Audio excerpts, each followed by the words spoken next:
Tuning in to the online broadcast network, AFTERBUZZ TV. Over 20 million weekly downloads in over 150 countries, and your number one source for after-show entertainment.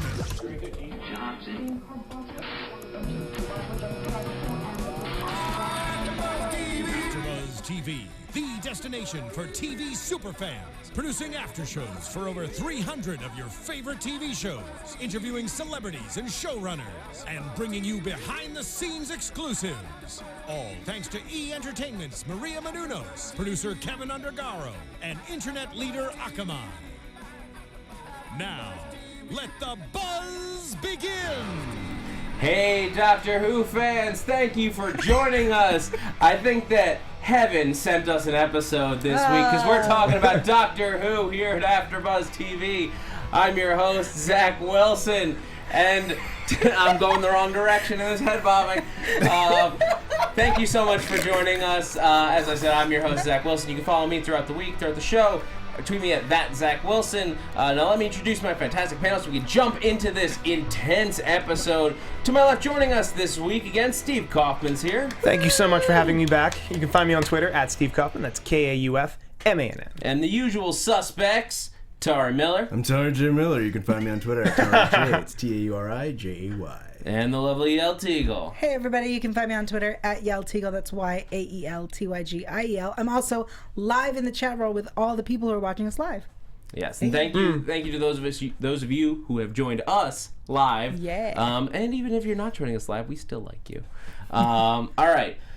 Let's dive into this episode. This was a unique episode to say the least.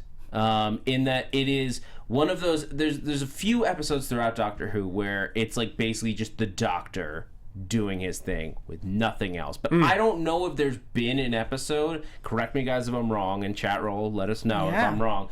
Has there ever been an episode with so few lines from any other character? This was like 96% the Doctor. I would say it was more than that. Yeah, and I loved it. Because it relied on... Yeah, I guess 99%. Yeah. Really. It relied on its current strength. One of its current strengths, which is Peter Capaldi. Yeah. And just let him go. Let's write a whole thing. What'd you guys think? We're just to kick us off, let's start with Yael. I really liked the end of this episode. When we sped up time and got to where we were going, I loved The montage you're referring to. Yeah. And then where we ended, amazing. But there were parts, specifically when he puts the clothing back on the chair, that I went, oh, like this he did it. Like, he did it. That's the thing. He did it. So I shouted at my TV, I went, Groundhog Day or Time Loop or something. He did it. Right. And so I felt like at that point forward, I was looking for that. Interesting. Okay, so you caught it before I did. Yeah. I didn't. I'll be honest. I didn't catch it until the montage, or until like right before that. He explained it. Well, I think I might have gotten it like a minute before he started explaining it, but it wasn't. I wasn't that far ahead of the show. Tara, what do you think? That was about where I caught it too. But I thought it was a really good episode. I thought that the monster was very frightening, which it's nice to get back to like terrifying Who monsters. And then I also thought that like the way that they kind of took you on this journey along with the Doctor was both maddening in like a good way. Like you understood his fear and you understood his like slight craziness, but I also loved the like mind palace stuff. Yeah. Yeah. I'm glad you called it a mind palace because like everyone's like, okay, so Moffat, you're like vaguely stealing from yourself here. It's fine because I love it, but you stole this from your other show. Yeah. Right. Steve, what about you? I just really enjoyed everything about this episode. It played to its strengths. If there were any weaknesses, hid them. It's definitely the best Capaldi episode. Yeah. I'm not sure if I could say it's his best episode, but it is definitely up there. I think how I see this episode in terms of the quality compared to the rest of Capaldi's run we'll rely a lot on next episode to provide us with some context. Because I think that the context could entirely shift it. But right now, I'm loving this episode. I've rewatched it today, and like I watched it over the weekend on Saturday night, and then I rewatched it today. And the second time through, when knowing everything that's going into it, is just, this is a very well constructed episode. This is Moffat doing his thing well. Yeah. Like we talk a lot about Moffat and like where he can go off the rails. And I think that this was an episode he probably had been like building for a while, and he put the time and effort into this little tiny world to make it work, make it scary, and make it sing in a way that a lot of episodes don't. It doesn't like step outside of itself where it's like relying on crazy otherworldly things. Like it's almost it's poetic episode, so you could just watch it and it could live on its own in a greater context, but it still relies on the greater context of Doctor Who, but it so stands on its own as one story that it could almost be like, I don't know why I'm picking this, but like it could almost be like an Edgar Allan Poe magical realism story. Right. If you took the Doctor out of it, just this whole cyclical thing with, like, obviously there are rules to being the Doctor and Time Lords and everything that inform what this story is, but the basics here is just a good story. Yeah. Overall. Nugget 75 in the chat says, on rewatch, Capaldi was totally aware of everything going on in the Doctor's head and the entire story. Subtle facial expressions. And I totally agree, going back to your talking about how great he was. And Brooke K asks about the clothing. She says, did the first iteration of him go naked? And absolutely. Retroactive said, yeah, the first Doctor went nude. I love the idea of, like, he got there and he dried off his clothing and then walked around naked and then, like, died and brought in the new one, and he was like, oh good, there's dry clothing. Because at first when I'm looking at the clothing, my initial thought was, oh, bootstrap paradox, because that was a big thing this season, and like that seemed to be, this almost seemed like this is the answer to the bootstrap paradox. Is that there was a slightly different version in history that started this chain, but there's some rule to the universe that made it possible. It's not just a weird cycle of impossibilities. Well, I mean, it's not even a time travel thing. It's that, like, one of them, which I would really enjoy seeing the first one, because his journey probably was really harsh. But, like, just essentially knowing how he thinks laid clues once he figured it all out. And then from there, it was just a matter of, like in the same way that they did the time heist, how he essentially laid all those clues knowing how everyone else would react to them. I feel like it was the same thing. So, I mean, bootstrap paradox aside, I felt like it was very well crafted by First Doctor, so that Doctor 100 million billion pajillion would eventually figure it out. Yeah, everything from I am in 12 to the clothing to, like, all of it was set up in a way so that he knew what he would do. Yeah, it's kind of like the bank heist episode. Yeah.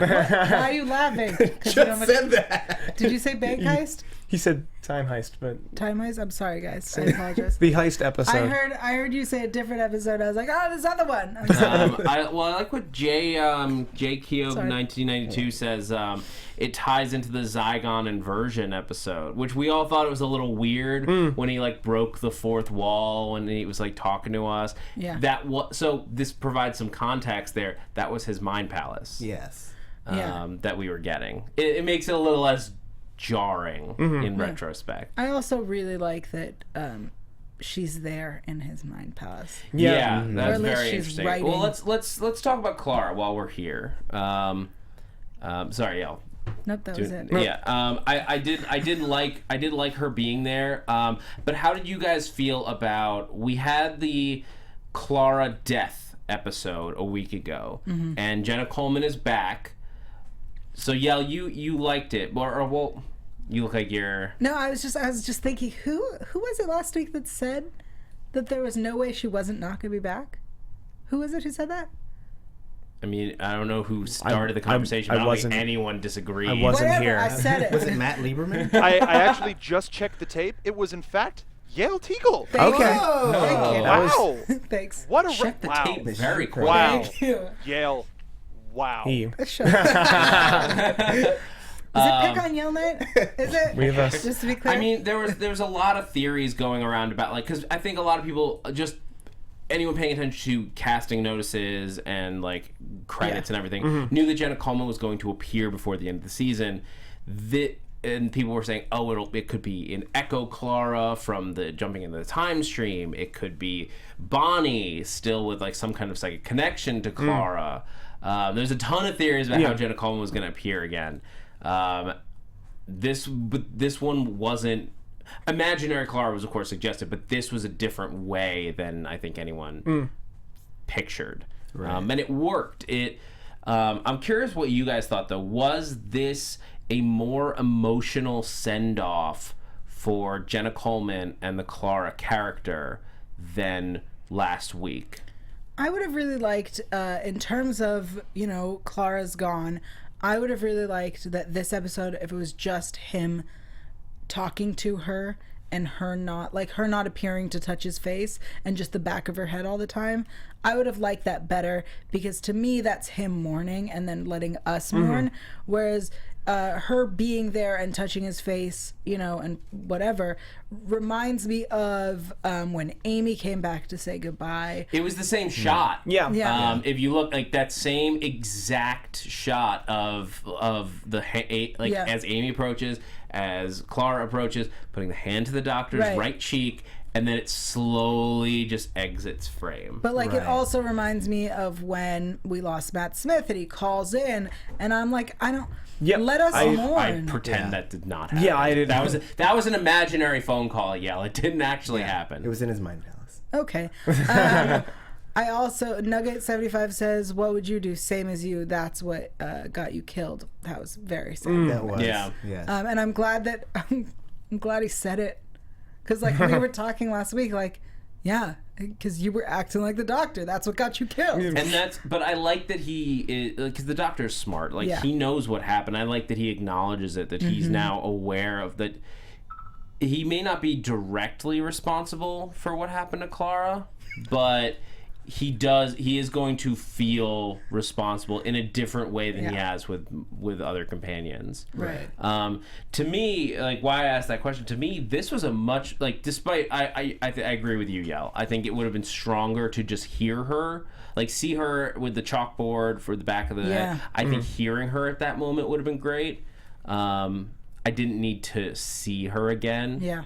But I will say, this for me was a much more emotional send-off for the character and for Jenna Coleman. Do you think this is the send-off that we're done dealing with Clara? I think it is. I hope so. I think you're wrong. And I think people in the chat are saying that it is yet to be completed. I mean, somebody also says Moffat had a crush on Jenna. And, like, I think he means in a professional way. No. Like, Yeah. I think what he means is that Moffat really liked Jenna as an actress and wanted to continue to use her and was sad that she left. And therefore will continue to give us this send-off, which will go on forever, the way he had a crush on Matt Smith. Remember when Matt Smith made that phone call? No, I don't. I retconned it out of my brain. I want this to be it. Because this wasn't. We all want it to be But, it. like, this was a very. We've wanted it to be it since the Christmas special. Fair enough. Yes. But I think last week was, for lack of a better word, a little cheap. And that this week we're finally getting the weight, the emotional weight of, like, no, she's leaving. She's gone. So for her to be back in any capacity next week, I'd kind of not be game. Kartik says it's not the last we've seen of her. Good Guy says, I hope this is the last. Vif Uzor says Clara's back in the last episode. Shadrach says she's in the last episode. Guys, I think she probably I'm right is. Again. She's in the next episode. She might be. If it's in a similar capacity, I think I could be okay with it, because it is a two-parter, because it is part of the same story, and when watched together... Or as Yael calls it, a three-parter. Go on. When watched together, regardless, it won't feel like it's another tacked on thing. It'll feel like, oh no, we're continuing this Mind Palace device through the same story. Brooke says that a professional crush is an oxymoron. But so I think that she was used well in this episode. The Mind Palace device was very interesting and a very good way for the Doctor to talk to himself without it feeling just like a guy running around on screen talking to himself all the time. Like, it changed it just enough, the setting, because we got this like very small world that we were in. I also like that his Mind Palace is the TARDIS. It makes the most sense. And him running around talking to himself in the TARDIS makes even more sense because he does that normally. Right. And the idea that he's running around talking to Clara, who may not be there, we've seen him do that while she's still alive. Yeah. It was just real perfect. And he was talking to her in the way he always spoke to her. Yeah. In like this explainy... In like this explainy, I'm teaching you... The way he always speaks to like, any companion. Like a show-off. Yeah. Yep, that's the one. But then to have her on the chalkboard, it was all... Yeah. I don't want her to come back. Actually, Well, yeah. rip that Band-Aid off. She's gone, guy. It's not. Nope, Band-Aid's still halfway there. Sorry, you were saying? Oh, I was just agreeing that I think that her send-off has been perfect enough times. We discussed this before, that like essentially every time they bring her back, it like makes us less sympathetic and makes us care less about her dying. Yeah. So like having another, like maybe she can appear as like the moment or something, but she has to be someone different. She can't be the same Clara. Look, Clara will inevitably be back in the 55th anniversary special. For a moment. As one of the longest running companions of modern Who, and she is, inevitably she will return for an anniversary episode, crossover, whatever, at some point in some capacity. Yeah. What that is, who knows? And maybe because she got the 50th, maybe she'll have to wait a little while. Because no other companions got to be in that event. Yeah. Technically. Technically, because Bad Wolf Rose was there. Yes. Right. Technically. You're right. I slightly misspoke. She was the only companion as a companion. That's what I said. Technically. Regardless. Moving on. Okay. Yeah. I want to talk about the world that we're in this episode, and One like deconstruct full of flies. yes, full of flies. Just the entire like how it's constructed. I want to deconstruct what this is. So, at the end, we see that it is a confession dial. Yes. The instinct is to assume that it's the Doctor's confession dial, but me has that, right? I think. Or could it be something that because there's like could it be a portal between dimensions? So I believe that when the Doctor is beamed up to wherever the Doctor was beamed up to, which is right. He's beamed into the confession dial, basically. Right. Mm-hmm. Yeah. There you go. Yeah. Yeah. I mean, if Me was working for the Time Lords, she could, once she has the confession dial, she could put any number of things could have happened right. to it. Okay, that's fair. Yeah. I mean, and again, they're time travelers, so no matter when they put it, he would have essentially beamed to that point. Yeah. Yeah. Yeah. Sorry. Yeah. I just want to say this because I have no way to confirm or deny it, but it's something that someone said in the chat roll. JKEOGH 1992 said, well, Mayor Me is shown in Gallifrey in the next episode. That was... I don't think it's a spoiler. It's not confirmed. Someone just said it in the chat roll. We'll talk about the next dons later. But that, I think, is relevant to what we're talking about with the confession dial, and Mayor Me had it last. Yes, but we'll talk about next dons. For anyone who doesn't like that stuff, it is unconfirmed. For all we know, it's rumor. After the prediction spoiler wall, go on. We'll talk about it then. Save your news and gossip, y'all. That wasn't news or gossip. I have no source. It's absolutely gossip. I have a source that Amy Pond is in next week's episode. I have a source that your Rose... source is an idiot. Rose is in next week's episode. No, okay. All right.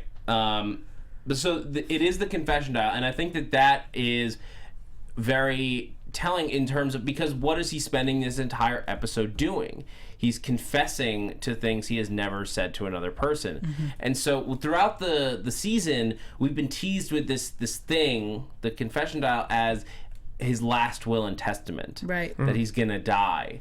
But he always prefaces it with, he doesn't say, this is my last will and testament. He says, in your terms, like the best way I can describe it is that it's a last will and testament. The thing that I can think the only thing I can come up with about it is that basically the purpose of the confession dial is that when someone dies, this is their way of like sort of settling where they are on Earth. They're put into this little miniature bubble universe or pocket universe, and they have to live whatever. I guess it's just different for every person, because this one was designed to be the Doctor's hell and to force him to confess all of the things that he's hidden. Yeah. The question is to what end, and why seemingly before he's dead. Because at the beginning of the season, he kept saying, I'm going to die tomorrow. Right. I still don't quite understand why he thought that. I don't either. So They haven't really gone into it as to what it is why it is the Doctor like felt like, this is my last day on Earth, or this is my last day in the universe, I guess would be a better thing. I mean, in the chat roll, someone said the theory was that it was perverted by the Time Lords. When normally used, it would be a reflection for a relative. Okay. Right. Yeah, I mean, and I guess the Time Lords could just like point a sonic at it and Open it? twist with just mess with the programming, basically, to make it not matter that he's not dying, Right. but make it work to get his confession. It probably connects to his mind, and just like he creates the mind palace for himself, the confession dial creates the perfect way to extract a confession from him. Right. So basically it's an interrogation device. Yeah. Yeah. Okay. That seems terrible. Yeah, that's... Well, the Time Lords are not friendly people. Like, we haven't seen them really much in Modern Who, but in Classic Who, the Time Lords are not, like, necessarily the good guys. Yeah, no, they're all jerks. They're not above torture. Right, and we see a little bit of their, like, awfulness back in Tennant's days when they kind of had poked through when the Master brought them back. And we got a little hint, and there's been enough time that has passed to where you kind of forget that they're buttholes, and then you're reminded harshly. Yeah. You know? Back to the confession dial being what you do when you're dead. Foster the Canadian, who is a first-time live viewer, says the next episode Capaldi regenerates into Jenna Coleman. Confirmed. I would not be as opposed to that as just Clara coming back. But like that, that maybe there's a regeneration coming in that is why he thinks he's dying. Maybe. And that he'll pull another, I like this face. Right. And I stay. like this face. This face plays guitar on stage. But so deeper into this world, so like a lot of it works with clocks. Basically, it's very much built like a clock, which I guess is to drive forward the time passing. Yeah. We see those glowing gears throughout the castle, which she makes a point of saying, like, it's always moving, always changing. I'm like, all right, so we went last week from Diagon Alley Doctor Who, now all the stairs and everything is moving on its own accord, so it's Hogwarts. Yep. It's an evil, twisted Hogwarts. Or Azkaban. Yeah. It could be... Somebody actually said it was Diagon Alley to Azkaban. Yeah. Yeah. I just, like, the rooms all changing places made me think of Hogwarts. I mean, the gears and the time and the changing also, I think, was another clue to Time Lords. I mean, the first time we see it change, I believe, is right before the opening credits, when all you're looking at is gears in the first the gears seconds. Anything with a circle on this show evokes Time Lords. Right. It's pretty much. Circles. Time It does, Lord. because their writing is all it circles. circular? Yeah, no, I know. The wheels, there's 4 Time Lord. I learned how the Time Lord written language works because I was trying to make a gift Sure. at one point. Sure, that's why. And like it's all about like how you have circles for each word, and then like letters are basically cut into each circle. It's something like that. I also know this, yes. I spent a lot of time on Pinterest and Tumblr. I have that font on my laptop right now. No, wait. You win. I don't know if it works like that. It might. You would if you were a bigger nerd. But so there's a lot of things that the Doctor has sort of left as clues in this world. As we were saying, the I am in 12, the shovel, the clothes. There's one that, I'll be honest, I don't know what it was there for. And I'm curious if you guys can help me out. He goes and he's like sort of drawing in the sand of the little like hexagon with the arrows all pointing into it. He doesn't dig in it. It's not the teleporter room. I don't know what it was like, what its purpose was. Did I miss something? I mean, he related it to something later when he figured out what was happening. I would say that, like, was it not related to when he was trying to map out the castle itself and how it triangulates? When he was trying to essentially figure out how the castle turns and how it works. So it's like a Compass? a focal point, Right. Yeah. Okay, I could see that. There's also questions about what exactly bird meant. Bird was referring to, at the end when he's talking about the Brothers Grimm story, which as soon as he said the Brothers Grimm, I know, like, psychically, me, Yael, and Tauri were like, I'm sorry, excuse me, I'm gonna what? Yeah, it was very similar to that. Yeah. Something along the lines of, is Meisner coming? Happened to me. No. Just a bunch of ears pricking up. Like, Like dogs? Yeah. Veil is a Doctor Who Grimm crossover? Yeah. it's going to happen. Confirmed. No, it's never. I have a source. The theories in the chat are the bird is a story. The bird is a story. The bird is a prison sentence. He said the story. Yeah. Yes. In the I'm just saying what people are saying. I'm just saying it's not a theory. In the episode, the Brothers Grimm story that he's referring to is a tale that the shepherd's boy is telling about eternity and how to measure. And basically, the idea is that the story is that a bird or a series of birds sharpening their beak on a diamond mountain will, over an eternity, be able to wear it down. Scientifically, we're talking about like literally scraping molecules off of the diamond instead of like where you like shave like if you're like, I don't know, chipping at wood. Whittling, yeah. Yeah, whittling. I was like, whittling? If you're whittling, you taking like sheaths of wood off, and so you're whittling it down to nothing. But a diamond is just so much harder, and this stratium, I believe it was called, is 400 times the hardness of diamond.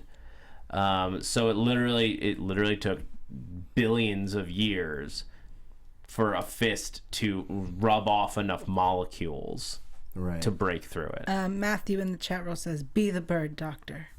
I imagine that's how he said it. Birds are cool. Be the bird. Be the bird, doctor. The bird doctor. The bird, comma, This is doctor. it's Doctor Who, not Dr. Doolittle. My apologies. Doctor okay. what? No, who? So that's what Bird was, and basically it was written there to just jog him enough. He knew that because it happened to him, or I guess this was the first Doctor, knew it would be enough to light that match and teach him that. When he gets to that room, when he finally like has the epiphany, I think I was still like processing everything that was happening, but the second time when I watched it, it's so devastating to see him remember. Because like I didn't even catch it the first time that he like in that moment he remembers all of it. he says that he remembers every time. Yeah. So even the first one that we see, where it's 7,000 years, and you think about the vastness of every time he remembers. I mean, just imagine watching this episode as many times as there are skulls in that lake. Right. That's what the Doctor remembers all of a sudden. And it's like reading your favorite, like a great book for the first time. Like when it's the first time, no matter what, even if you've forgotten the first time completely, it's still great because you've never experienced it before. But when you suddenly remember all the times, I think that's what that is what sends him down that, like, I just want to lose. Yeah. And he needs somebody to tell him not to. And that's what the memory of Clara does. It's strong enough. That for me was sort of a high point, and I'm curious what you guys think. This was, I think, Capaldi's really like, I own the Doctor role now.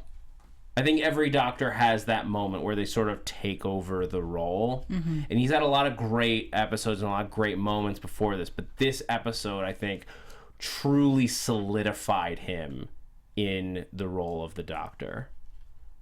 I'm trying to think of a better example. I feel like it's happened already, but I can't think of a better example. There have been really cool things. Yeah. This was just so monumental as a performance and as like taking the emotional core of the Doctor to a new place that we haven't seen before.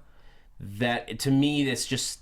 it stands like for that, just the basic concept of Capaldi as the Doctor. This stands above other episodes. I'm not saying it's the best necessarily, Right. But I think that for that, in that sense, it stands above them. I would argue that I think that I guess I don't see it as his moment of this is my Doctor, but I see it as kind of the thing that sets his Doctor apart, if that makes any sense. Like, Yeah. Right, yeah. So the moment, for me, the moment that said, like, him taking over the Doctor role was when he was riding in on that tank with the guitar. That was like his, I'm the Doctor, this is how my Doctor rolls. Yeah. But this moment, to me, was him kind of digging in and really getting to the core of what his Doctor is about. It's his no second chances moment, essentially. Yeah. Oh, nice. Good reference. So good. Sorry, for anyone that doesn't, just help our audience out. Oh, yes. That was a reference to when Tennant's first episode, he was trying to figure out who he was. It was a Christmas special. I forget which Christmas special. But essentially... It was the Christmas invasion. Yes. But essentially, when he realized what kind of Doctor he was, he gave a guy a chance to surrender. They didn't take it, and he let him die. And he realized that he's all about no second chances. And that's how you really kind of figure out which Doctor it is. You know, like the one who forgets, the one who what was Tennant's thing? It was like the one who saves, blah blah blah. And so regrets. The one who regrets. Yes. So that's his moment, and I feel like this is Capaldi's. Yeah, for me, there were sort of two moments for Smith where he sort of took over, and one is in his first episode when he steps through like the flashes of all the Doctors, and he just is like, run. I am the Doctor, basically. Run. That's like a huge moment for me. He didn't take over past Tennant in my mind. I'm not shy about the fact that Smith is my Doctor. He didn't take over as like above Tennant until this. It's a weird moment for that. I think a lot of people were like, that one when he puts on the cowboy hat in Zach. in the episode Where they're in Utah, Lake Silencio. not even that one. It was when he puts it on like the scene with like the chess where he's playing like electric chess and like all that. Like that's something about it just was like, I get who this is. I believe that's a wedding for River Song. Maybe I don't. Either way, guys. it was that scene when he's like, I don't know, something about it all just like came together, and I was like, this is my doctor. Like, I get this. I connect to this. Peter Capaldi had a great moment for me with in the Boneless episode, when the TARDIS like explodes out of its like little protective armor, spins through, lands, and then the Doctor emerges. I am the Doctor, and I name you the Boneless. Bam! He knocks him away, and that's like Capaldi, like, I am the badass. You best get out my way. Right.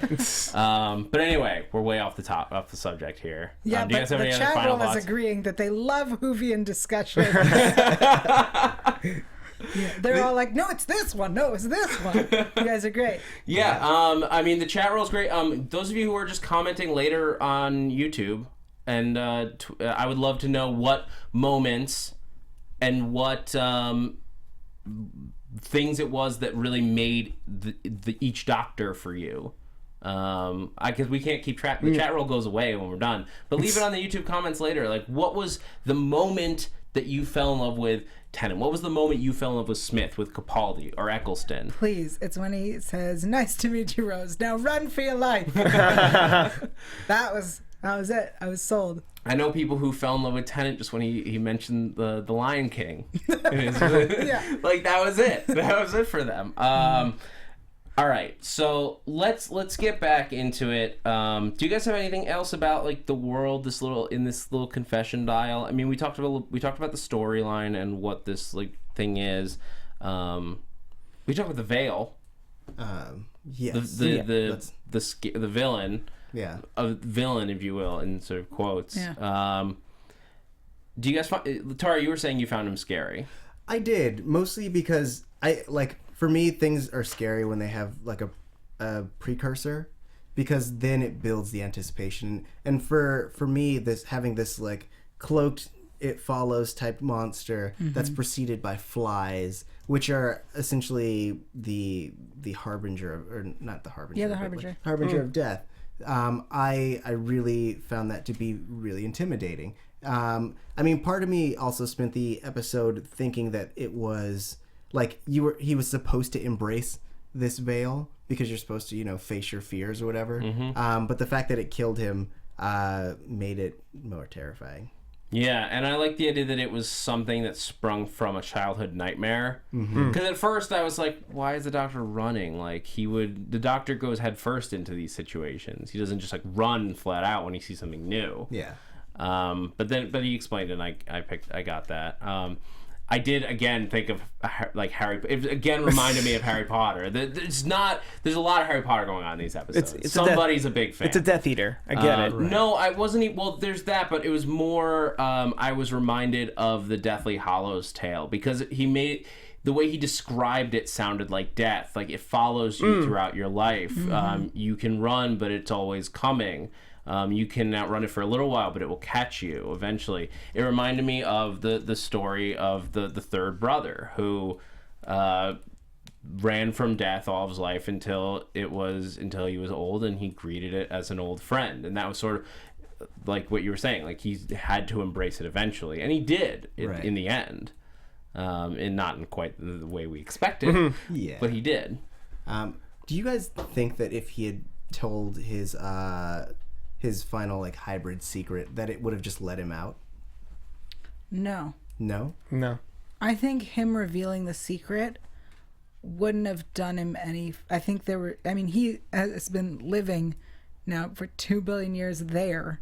Yeah. I think that he has plenty of secrets in his life that he could confess, and that it would keep going until he ran out of secrets or made it through. I think if he would have confessed the hybrid thing, because that's not what it was after. What was it after? I thought that was after the hybrid. You thought it was after secret. Just the hybrid secret? That's what that's what he implied at the end of the episode.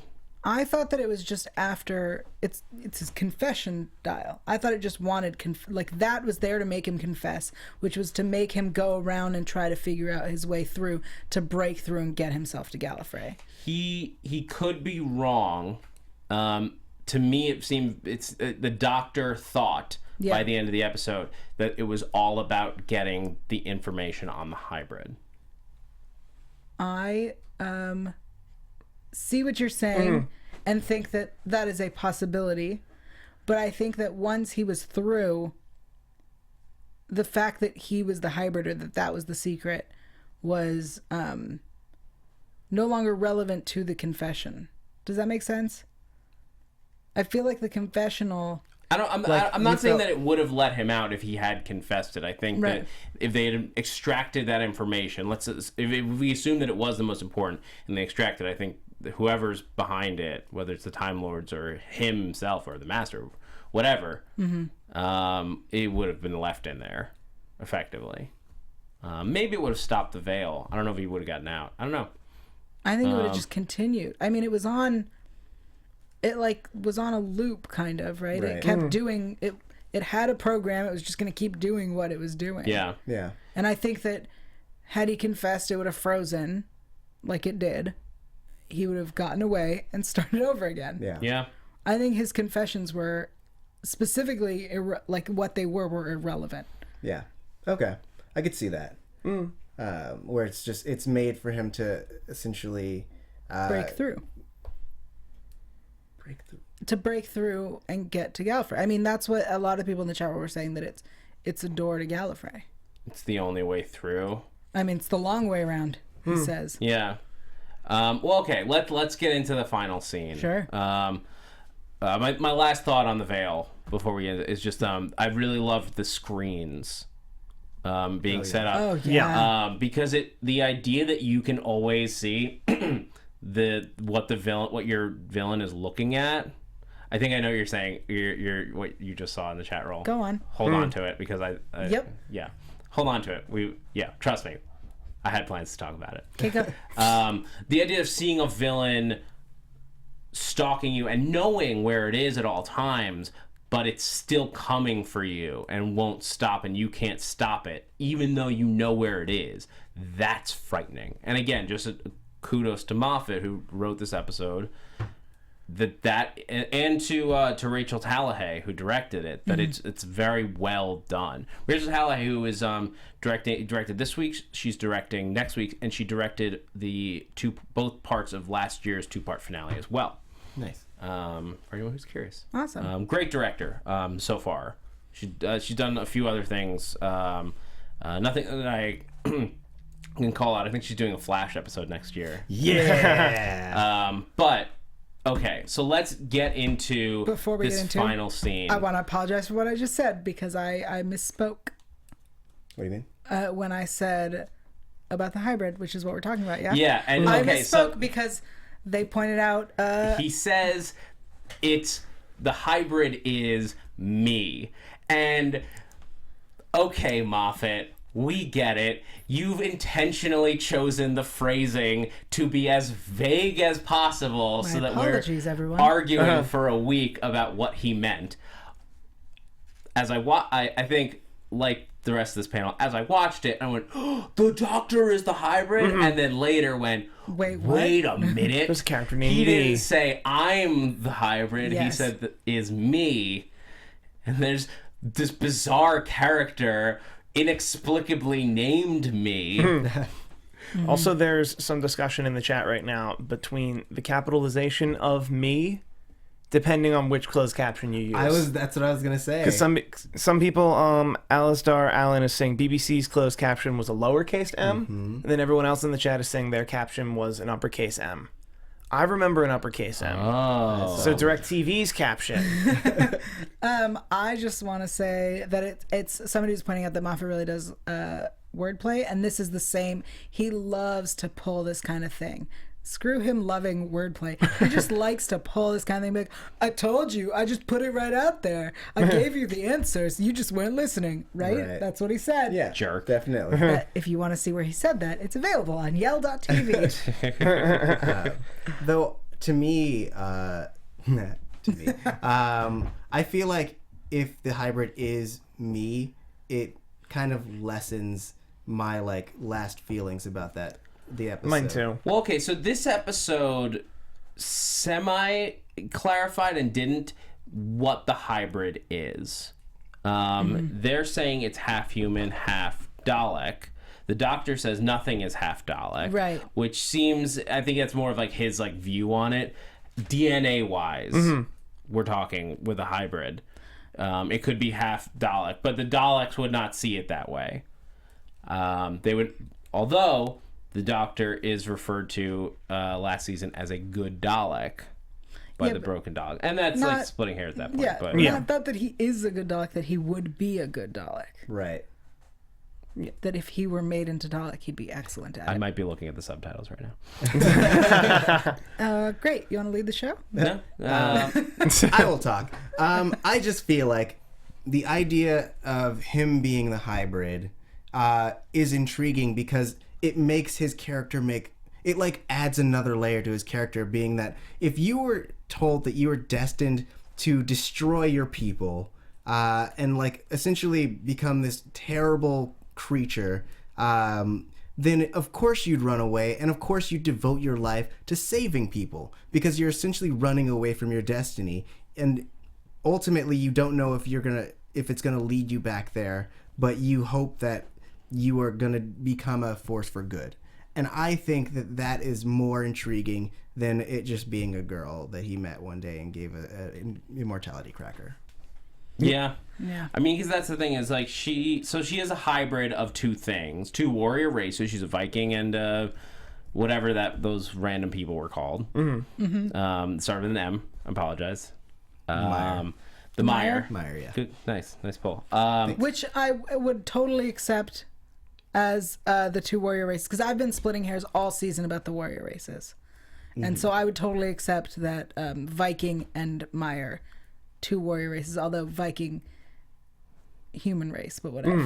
I maintained for the most of the season that one of the warrior races was humanity. And I have disagreed all season, which is why I'm super excited for an answer. Yeah. That said, knowing Moffat, it's giving here's an answer, and I'm gonna change it at the end. Lowercase. Okay, so iTunes has lowercase. People also point out that Moffat has no say over closed captioning. No, but usually they work with a script, which is where it's interesting. Because someone at the show knows what they're sending out to closed captioning, and with something that clearly manufactured, they would have made sure to pay attention to it. Yeah. Okay.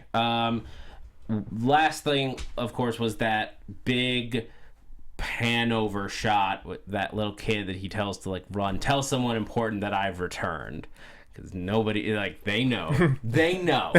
What he says for him to tell, I was like, that kid is not going to remember anything. He said, it took a long time. He's here, to get around to it. He's important. He's important. You're important, right? What did he look like? Then he describes him. That doesn't sound like any of them. Yeah. Sydney in the chat says Tauri is the hybrid. My secret is revealed. Are you like hybrid with Dylan Chance? Yes. Is that how you're a hybrid? Yep. Yes. All right. Hi, guys. But then that pan over and like we see the red skies. As soon as he came out, I shouted Gallifrey at the TV. Oh. Because you saw the skies. I thought when he was trying to break through and he was like, the Tardis home, and I was like, no. Like, no. You're no. That's what I thought. If not for the white light, I think I would have jumped to there. But the white light, to me, reminded me of the light on top of the TARDIS. I didn't think the TARDIS was actually back there, but I thought that it was like an image for him to chase. Sure. Right. All right. Before we get into predictions, really quick, I want to talk about some news. Yeah. Gossip. Ooh, yeah. Really cool news dropped today, you guys, via Facebook. We don't have time to watch the video, but I highly recommend checking it out because it's hysterical. This is official. This is official news. Next season, Peter Jackson will be directing an episode of Doctor Who. Awesome. I'm so excited. I know the internet is really mixed on this. I think it will be the biggest thing for me that's really interesting about it is that Peter Jackson can easily play two completely different takes on two completely different ways that Doctor Who does TV.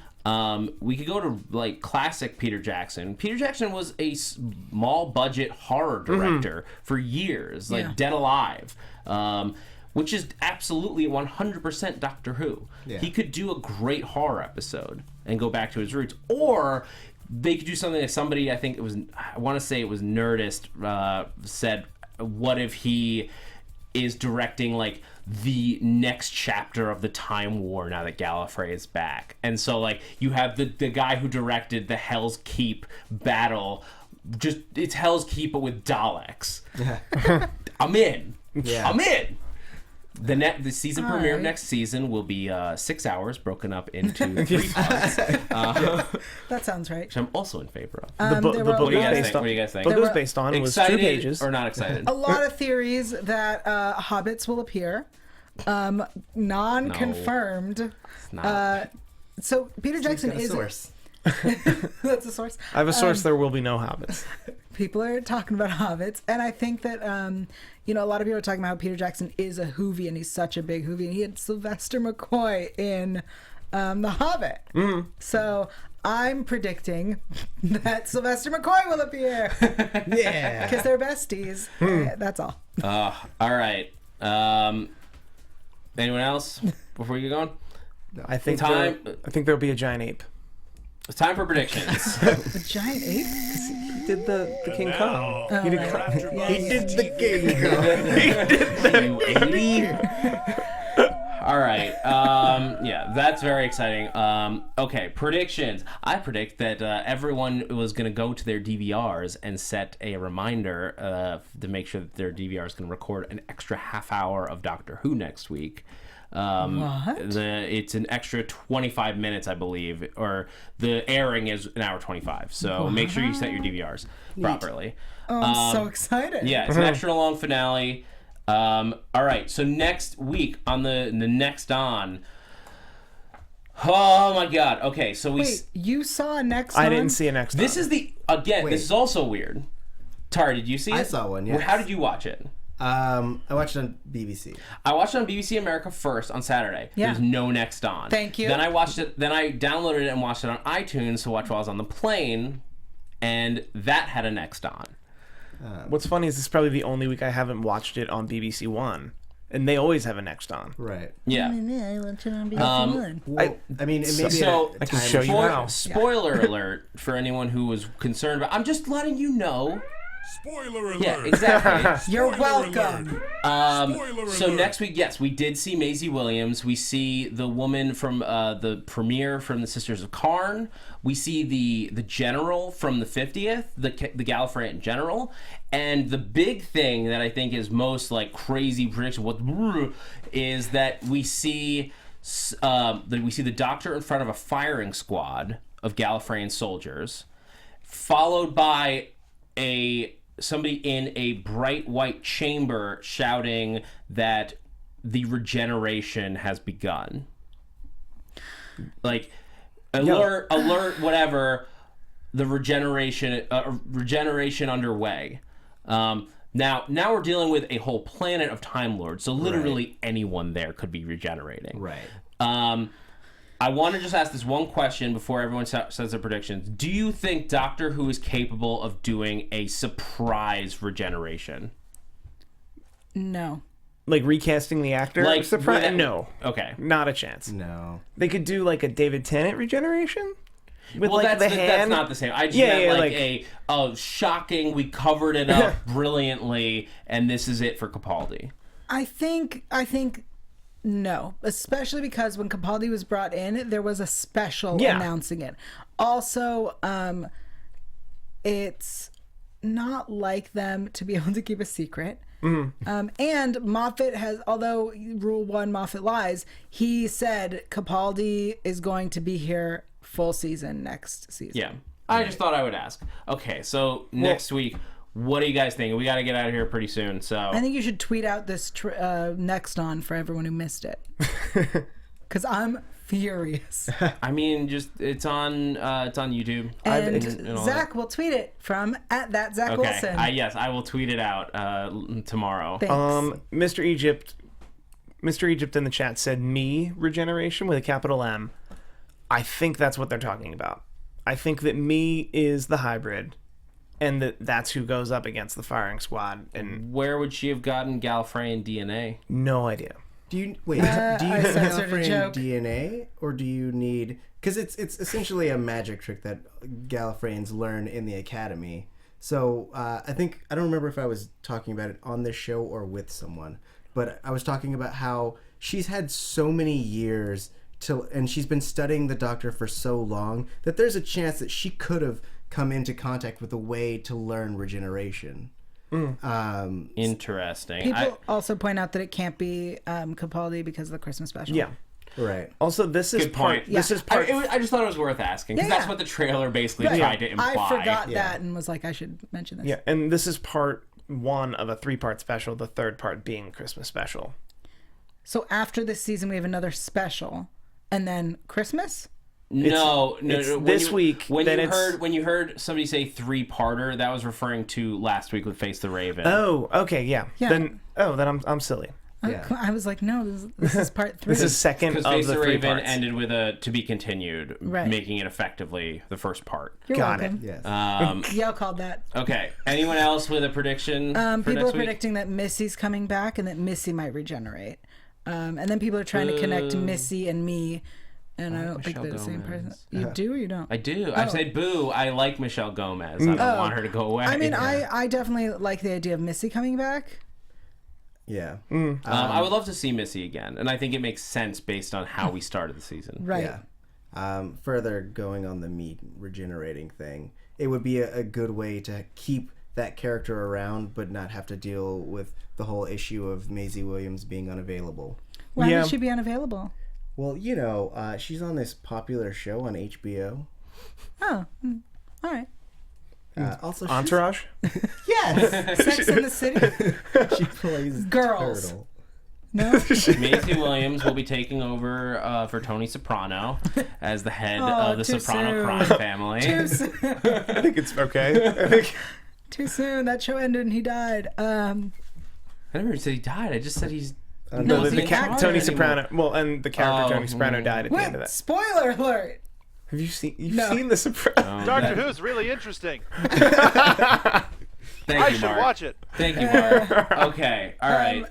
Boo says the barn is coming back.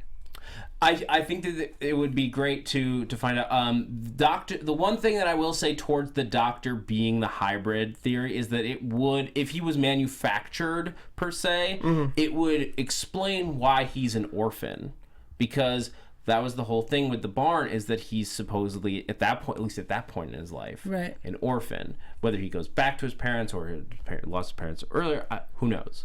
But that I would love to see that. I would love to see a lot of Listen come back and be explained, but that in particular, what he's doing there, because this episode referred to the Doctor's nightmares. Right. I'd love to see that come back. Yeah, and that's the same barn from the 50th where Yes. he takes the moment. Yes. Yeah. People are suggesting that Karn might regenerate. Maybe. It's possible. I mean, literally Anyone? anyone on this show could regenerate. I know that Moffat said, this is some gossip, that we're not getting the new companion. Right. So we're not going to meet anyone that is going to be the companion right away. Or even in the Christmas special. We're not going to do that till next year. I feel like they're gonna have a big special in the summer or in the spring. Another Doctor Who live special. Who the next companion will be? Because they Hashtag we want can't. Stormageddon. Hashtag we want Stormageddon. Hashtag Zach wants Stormageddon. We. I want Haley Atwell. All right. Mayor me. Me want Stormageddon. Okay. All right, guys. I think that's going to do it. Thank you so much for joining us here at AfterBuzz TV for the Doctor Who after show. I'm sorry. This episode was really good. I'm excited. I'm really excited for next week's finale. Until then, be sure to subscribe to us on iTunes, YouTube, SoundCloud, all the places. Hit us with a review, hit us with a rating, hit us with a thumbs up in that corner over somewhere there. wherever. Please, your support, it means a lot to us. Yael Tygiel, until next week, where can everyone keep up with you? Everyone can keep up with me on Yael.tv. That's why AEL.tv. Also on a ton of shows here at AfterBuzz, including The Librarians, which is for Whovians by Whovians. It really, they steal from Whovians. Great references in the best way. Also, I'm on Twitter, Instagram, Snapchat, everywhere at Yael Tygiel. That's YAELTYGIEL. And I'm Tauri J. Miller. You can find me on Twitter at Tauri J. It's TAURIJY. You guys can find me on Twitter at Steve Kaufmann. That is KAUFMANN. This hat courtesy of Kangol Hats. And you guys can find me on Twitter and Instagram at @ZachWilson, THATZACHWILSON. And also here at AfterBuzz on a whole bunch of shows. Agents of S.H.I.E.L.D. is back this week. The Muppets with Steve Kaufmann returns for another 2 episodes before the hiatus. Until then, I'm Zach Wilson, and thanks for geeking out with us. From executive producers Maria Menounos, Kevin Undergaro, Phil Svitek, and the entire AfterBuzz TV staff, we would like to thank you for listening to the AfterBuzz TV network. To watch or listen to other after shows and post comments or questions, be sure to visit AfterBuzzTV.com. I'm Sir Richard Wentworth, and this has been a presentation of AfterBuzz TV. Buzz ya later. The views expressed herein are those of the hosts only and do not necessarily reflect the views of AfterBuzz TV or its owners or principals.